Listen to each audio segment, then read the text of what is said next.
பேரா சுங்கை சிப்போட் நாடாளுமன்ற தொகுதியில் உள்ள சங்கட் சலா கிமிரி தோட்டங்களை சேர்ந்த முன்னாள் தொழிலாளர்களான 34 குடும்பங்களுக்கு மாநில அரசாங்கம் வீடு கட்டிக் கொள்வதற்கான நில பட்டாவை இன்று வழங்கியது. அவ்விரு தோட்டங்களில் இருந்து வெளியேறிய முன்னாள் தொழிலாளர்கள் தங்களுக்கு குடியிருக்க நிலம் கேட்டு கடந்த 26 ஆண்டு காலமாக நடத்திய போராட்டத்திற்கு கிடைத்த வெற்றியாக இது கருதப்படுகிறது.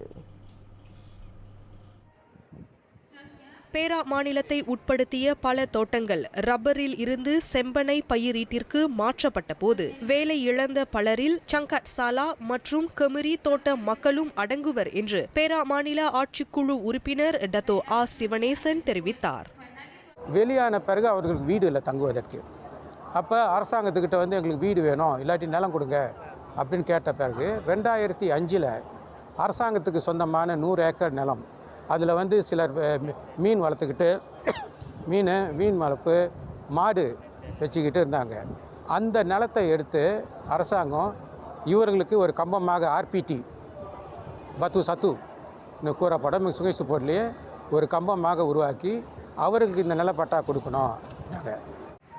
இதுவரை பேரா மாநிலத்தில் அரசாங்க நிலங்களில் வசித்து வந்த 90 விழுக்காட்டு இந்தியர்களின் நில பிரச்சினைகளுக்கு தீர்வு காணப்பட்டுள்ளதாகவும் அவர் கூறினார். இந்நில பட்டாவை பெற்றுக்கொண்ட சிலர் தங்களின் மகிழ்ச்சியை இவ்வாறு பகிர்ந்து கொண்டனர். எஸ்டேட்டில் 24 வருஷம் வேலை செஞ்சுருக்கேன். வேலை செஞ்சு வெளியே போக சொல்லும் போது வெளியே போயிட்டோம். ஆனால் போராட்டம் நடத்தணும். அதாவது 27 வருஷம் போராட்டம் நடத்தி இந்த கிராண்ட் இன்றைக்கி தான் எங்கள் கைக்கு கிடச்சிருக்கு. சந்தோஷமாக இருக்குது. இந்த கிராண்டை வச்சு நாங்கள் அந்த நிலத்தில் ஒரு வீடை கட்டி நாங்கள் உயிரோடு இருக்கிறதுக்குள்ளே அந்த வீட்டுக்கு போயிடணும்னு நாங்கள் ஆசைப்பட்றோம். நாங்கள் ஆரம்பத்தில் ரப்பர் மரம் தான் வெட்டினோம். ஆயில் பம்பு ரப்பர் அழைச்சி ஆயில் பம்பு வச்சோடனே எங்களால் வேலை செய்ய முடியல. நிலம் கிடைக்கணுன்னு நாங்கள் போராடி 26 வருஷம் போராடி நீண்ட நிலம் எங்களுக்கு நிலம் இப்போ தான் கிடச்சிருக்குது. சுங்கை சிப்போட் மாவட்ட அலுவலகத்திற்கு அருகில் உள்ள மண்டபத்தில் இவர்களுக்கான நிலப்பட்டா வழங்கப்பட்டது.